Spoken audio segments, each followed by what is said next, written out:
In the final part of the series, I'll selectively cover open questions from the discussion section and also give some of my personal thoughts about the paper in general. Again, I highly encourage the viewer to read the paper as the authors cover a lot in the discussion.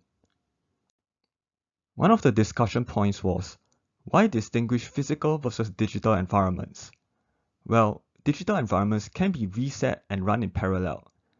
This allows agents to explore more boldly, for example, multiple web agents testing out multiple web paths. As such, decision procedures that work best for digital environments might be different from cognitive-inspired ones, which are formed under constrained energy expenditure and capacity. To follow on the author's point about non-cognitive inspired decision procedures, let's think, how can we make the best out of compute, parallelism, and storage afforded in digital environments? I recently came across this example of how differences in abilities and resources of agents versus humans can lead to different solution paths. When OpenHands, an open source agent, was tasked to perform an analysis with a topic model, the agent first tried to install a topic modeling library. However, it encountered some issues. Most people will just try to debug the issue, but the agent decided to re-implement a topic model from scratch, which ended up being faster than debugging the installation. A follow-on point is, while cognitive architectures are inspired by biology and can offer various insights into building intelligent agents, we need to ask, to what extent can we seek inspiration? What pitfalls should we watch out for? My views are similar to that in the paper, Building Machines That Learn and Think Like People. First, we don't understand all cognitive processes, so we still need to have some components which can learn arbitrary processes. Next, our understanding of cognitive processes can be wrong. Last, and this is quite a nuanced point, is that micro-level details can be misleading. What do I mean? In emergent phenomena, such as intelligence, it's actually possible that different building blocks can result in the same phenomena.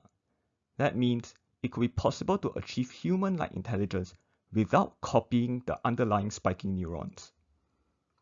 By being fixated on the micro-level details like how biological neurons work, could we be sidetracked from finding the alternative building blocks? For example, backpropagation is biologically implausible, but it produces a learning phenomenon, and this should not discourage us from deep learning research. The next point of discussion is that as models become more powerful and more functions of CoALA are performed by the same network, is CoALA still useful? Well, even if future models implement the full cognitive architecture, CoALA is still a useful guide to discover and interpret the implicit circuits, where circuits are a group of neurons that perform a specific function. For example, where are the circuits that implement specific procedural knowledge? The image on the right shows examples of data which activate the sycophantic praise circuit, something that might be undesirable in specific settings. This is increasingly important as agents are being integrated into real-world systems, and we need a level of interpretability if we want AI to be adopted on a wider scale. Think, for example, high-assurance systems like medical devices and self-driving cars. One last point I'd like you to think about is, could a text-centric approach limit the intelligence of agents? In CoALA, text is the de facto internal representation. However, intelligence goes way beyond language. In the paper titled Building Machines That Learn and Think Like People, Lake et al. Argues that some of the core building blocks of intelligence include intuitive physics, the common sense understanding of objects and their properties, and intuitive psychology, the common sense understanding of agents, expectations of them, and their social directedness. These two building blocks are harder to express and reason in language, and in fact, children acquire some of these core capabilities before they learn language.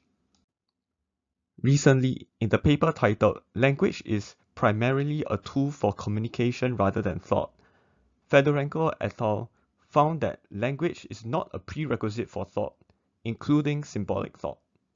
On a related note, the image on the right shows an orangutan driving a golf cart.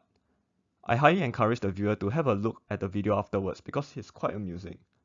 We can readily see some form of intelligence in the orangutan, yet there is no language here. Thanks for making it to the end of the video series. I hope this has offered a refreshing perspective on AI and sparked some curiosity in you. Do you think CoALA is promising or not, and why? Let me know in the comments.